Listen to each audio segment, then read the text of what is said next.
Part 3 in our series looking at how Bill and Hillary Clinton used the Clinton Foundation to further their professional and personal agendas.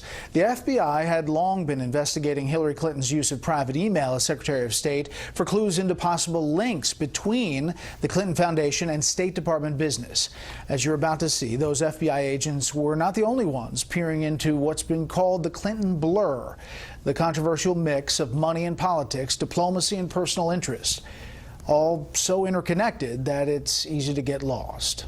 It's so hard when you look at the Clintons to try to figure out where the charity ends and begins, where their profit-making ends and begins, and where their official powers as Secretary of State or Senator ends and begins. And the problem is they all get blurred together. Peter Schweizer, author of Clinton Cash, took us through a number of these cases. Beginning in 2009, the Swedish telecom giant Ericsson is coming under increasing pressure in the United States because it's selling telecom equipment to repressive governments around the world. In the midst of all of this, they decide to pay Bill Clinton to give a speech for the first time ever. They pay him a whopping $750,000. Soon after, Hillary Clinton's State Department urged new, broader sanctions against Iran.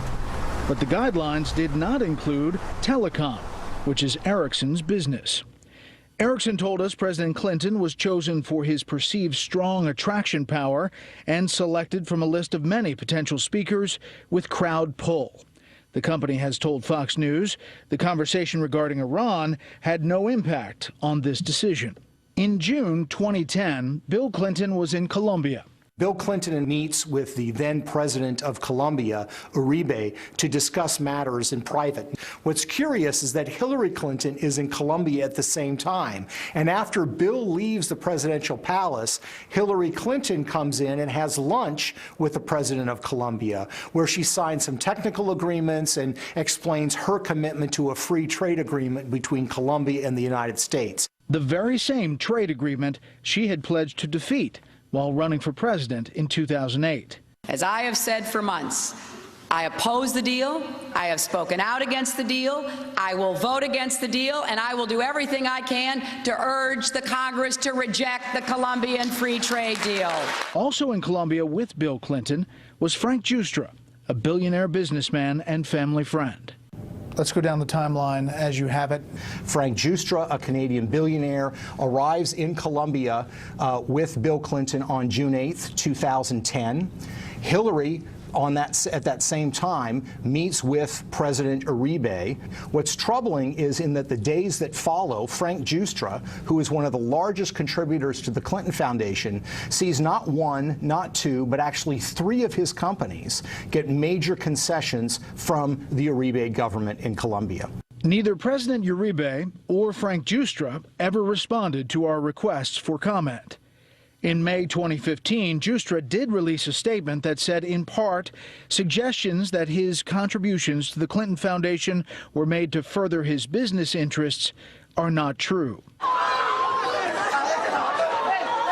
After the 2010 earthquake in Haiti, the Clintons pushed for a wireless, phone-based money transfer system, a useful way to allow friends and relatives to send money into the ravaged nation. The problem is the chief beneficiary from the Clintons' initiative is a company called Digicel that is owned by Dennis O'Brien. O'Brien is an Irish billionaire who made his money in the telecom industry. Shortly after the Clintons began reconstruction in Haiti and began handing out contracts, sometime during that period of 2010 or 2011, he made a multi-million-dollar contribution to the Clinton Foundation.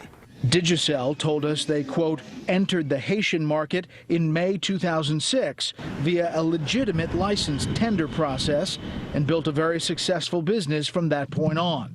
They are just a few of the many stories Schweizer documents in his book. And in his research, there's something he noticed about the payments. Bill Clinton's average speaking fee is somewhere around $175,000 to $200,000 over the years. The problem is that once Hillary becomes Secretary of State in 2009, the number of big paydays where he gets paid $500,000 or more to give a speech, one speech, overseas, increases dramatically.